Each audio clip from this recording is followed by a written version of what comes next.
Chapter 1 Once Upon a Time.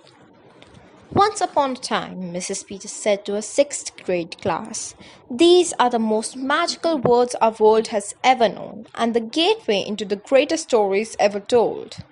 They are an immediate calling to anyone who hears them, a calling into a world where everyone is welcome and anything can happen. Mice can become men, maids can become princesses, and they can teach valuable lessons in the process." Alex Bailey eagerly sat straight up in her seat. She usually enjoyed her teacher's lessons, but this was something specially close to her heart. "Fairy tales are much more than silly bedtime stories," the teacher continued. "The solution to almost every problem imaginable can be found in the outcome of a fairy tale. Fairy tales are life lessons disguised with colorful characters and situations. The Boy Who Cried Wolf teaches us the value of good reputation and power of honesty. Cinderella shows us the awards of having a good heart. The Ugly Duckling teaches us the meaning of inner beauty." Alex's eyes were wide, and she nodded in agreement. She was a pretty girl with bright blue eyes and short strawberry blonde hair that was always kept neatly out of her face with a headband. The way the other students stared at their teacher as if the lesson being taught were in another language was something Mrs. Peters had never grown accustomed to. So Mrs. Peters would often direct entire lessons to the front row, where Alex sat. Mrs. Peters was a tall, thin woman who always wore dresses that resembled old patterned sofas. Her hair was dark and curly and sat perfectly on the top of her head like a hat, and her students often thought that it was. Through a pair of thick glasses, her eyes were permanently squinted from all the judgmental looks she had given her classes over the years. "Sadly, these timeless tales are no longer relevant in our society," Mrs. Peters said. "We have traded their brilliant teachings for small-minded entertainment like television and video games. Parents now let obnoxious cartoons and violent movies influence their children.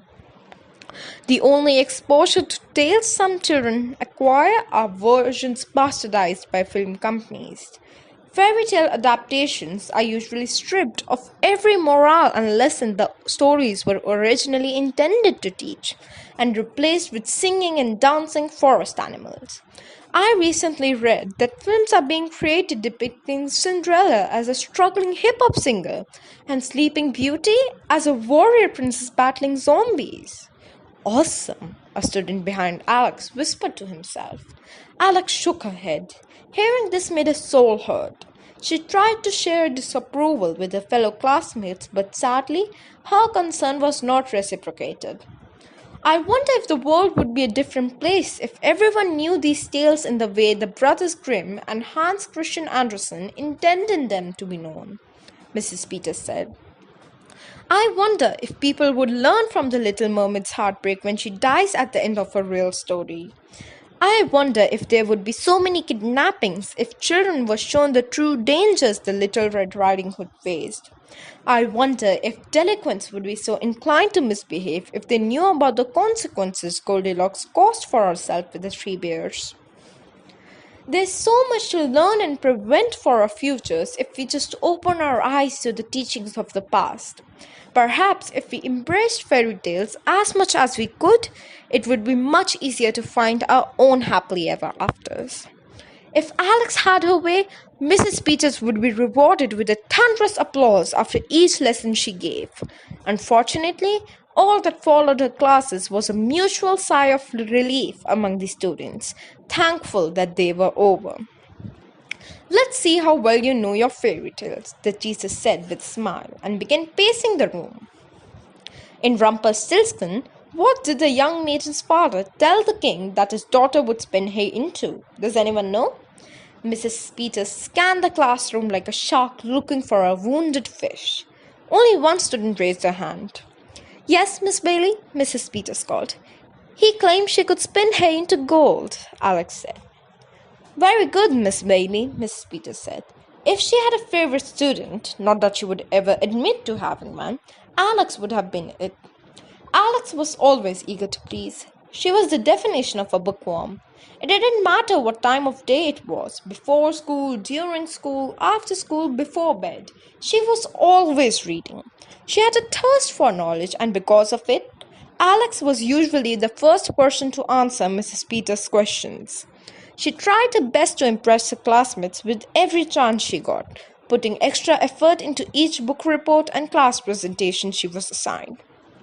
However, this usually annoyed the other students, and Alex was often teased for it. She constantly heard other girls making fun of her behind her back. She usually spent lunch alone under a tree somewhere with an open library book. Although she would never tell anyone, Alex was so lonely that sometimes it hurt. Now, can anyone tell me what the compromise was that the maiden made with Rumpelstiltskin? Alex waited a moment before putting her hand up. She didn't want to seem like a total teacher's pet. Yes, Miss Bailey? In exchange for turning the hay into gold, the maiden promised to give Rumpelstiltskin her firstborn child when she became queen, Alex explained. That's a pretty steep deal, said the boy behind Alex. What's a creepy old short man want with a baby anyway? A girl next to him asked. Obviously, he couldn't adopt with a name like Rumpelstiltskin, another student added. Did he eat the baby? Someone else asked nervously. Alex turned around to face her clueless peers. You're all missing the point of the story, Alex said. Rumpelstiltskin took advantage of the maiden because she was in need. The story is about the price of a bad negotiation. What are we willing to give up long term in the future for something short term in the present? Get it? If Mrs. Peters could change her facial expression, she would have looked very proud. Nicely put, Miss Bailey, she said. I must say, in all my years of teaching, I've rarely come across a pupil with as much in-depth knowledge as. A loud snore suddenly came from the back of the classroom. A boy in the back row was slouched over his desk and drooling from the corner of his mouth, very much asleep. Alex had a twin brother, and it was moments like these that made her wish she didn't. Mrs. Peters diverted her attention to him like a paper clip to a magnet. Mr. Bailey? Mrs. Peters asked. He continued to snore. Mr. Bailey? Mrs. Peters asked again. Kneeling down closer to him, he let out another enormous snore. A few of the students wondered how it was possible for such a loud noise to come out of him. Mr. Bailey! Mrs. Peters shouted in his ear. As if someone had lit a firework under his seat, Connor Bailey jumped back to life, almost knocking his desk over. What happened? Where am I? Connor asked in a panicked state of confusion. His eyes darted around the room while his brain tried to remember where he was. Like his sister, he also had bright blue eyes and strawberry blonde hair. His face was round and freckled, and at the moment, slightly smudged to one side like a basset hound when it first wakes up from a nap. Alex couldn't have been more embarrassed by her brother. Besides sharing looks and a birth date, she and her brother couldn't have been more different. Connor may have had a lot of friends, but unlike his sister, he had trouble in school. Mostly, trouble staying awake. I'm so glad you could rejoin us, Mr. Bailey, Mrs. Peters said sternly. Did you have a nice nap? Connor turned bright red. I'm so sorry, Mrs. Peters, he apologized, trying to be as genuine as possible. Sometimes when you talk for long periods of time, I doze off. No offense, I can't help it. You fall asleep in my class at least twice a week, Mrs. Peters reminded him. Well, you do talk a lot. Before he could stop himself from saying it, Connor knew it was the wrong thing to say.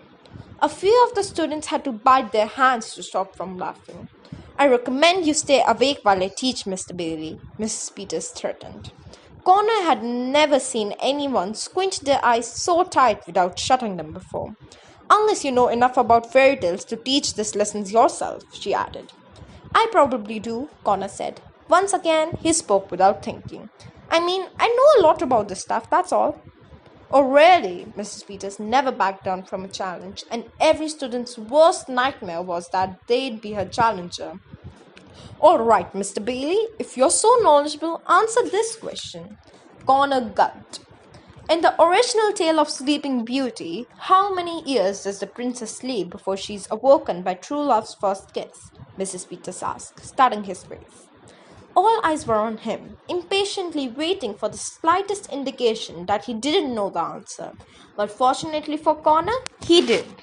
100, Connor answered. Sleeping Beauty slept for 100 years. That's why the castle grounds were covered in vines and stuff, because the curse affected everyone in the kingdom and there was no one to guard him.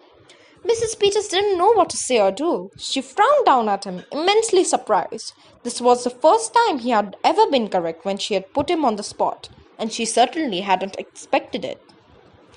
Try to stay conscious, Mr. Bailey. Lucky for you, I used my last detention slip this morning, but I can always request more, Mrs. Peters said, and promptly walked to the front of the classroom to continue her lesson. Connor sighed with relief, and the red drained from his face. His eyes met his sister's. Even she was surprised he had gotten the answer right. Alex hadn't expected Connor to remember any fairy tales. Now, class, I want you all to get out your literature books, turn to page 170 and read Little Red Riding Hood quietly to yourselves, Mrs. Peters instructed. The students did as they were told. Connor made himself as comfortable as possible at his desk and began reading. The story, the pictures, and the characters were all so familiar to him.